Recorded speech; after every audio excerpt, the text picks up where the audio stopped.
ناسح ئەبوبەکر عەزیز مامۆستایە و دانیشتووی پارێزگای هەڵەبجەیە. ماوەی 15 ساڵە لە قوتابخانەی هەرێزی بنەڕەتی لە ناحیەی سیروان وانە دەڵێتەوە. بەهۆی خراپی دۆخی ئابووریەوە لە ئێستادا کاری چێواری دەکات.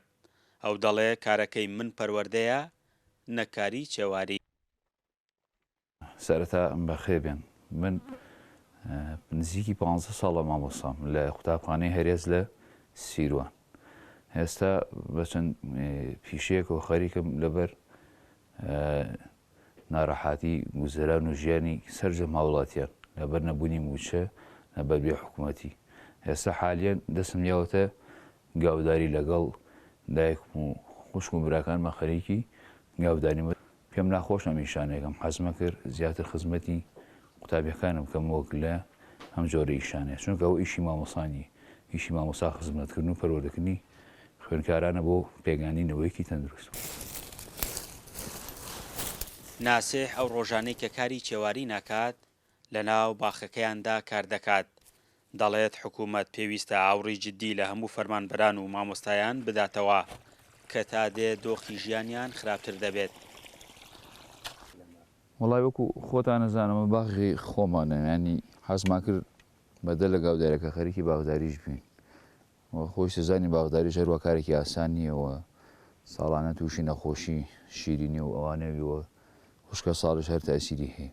ئەماش هەروەکاری بێپارێکە کەم یەگەرێتەوە بۆ بێموچی و بێموچەیی و بێپلانی حکوومەتی یاریمی کوردستان. ئەگینا من و باغداریان توێ مامۆستاوی عیلم و معریفەت فێری خەڵکە نەک باغداری.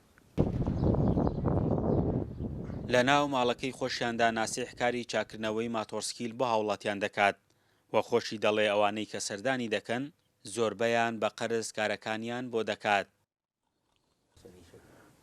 وەڵاوە 6 مانگە خۆت زانی داوامەوانە نێو من لە سەعات 8 ئێمە سەر ئیش لەم دوکانە ئیشەکەم ماتۆر چاکەم و پەنچەریەکەم و چوبتی ئەەکەین و بستۆن و ڕێنە گۆڕین و وەلف چاکەین.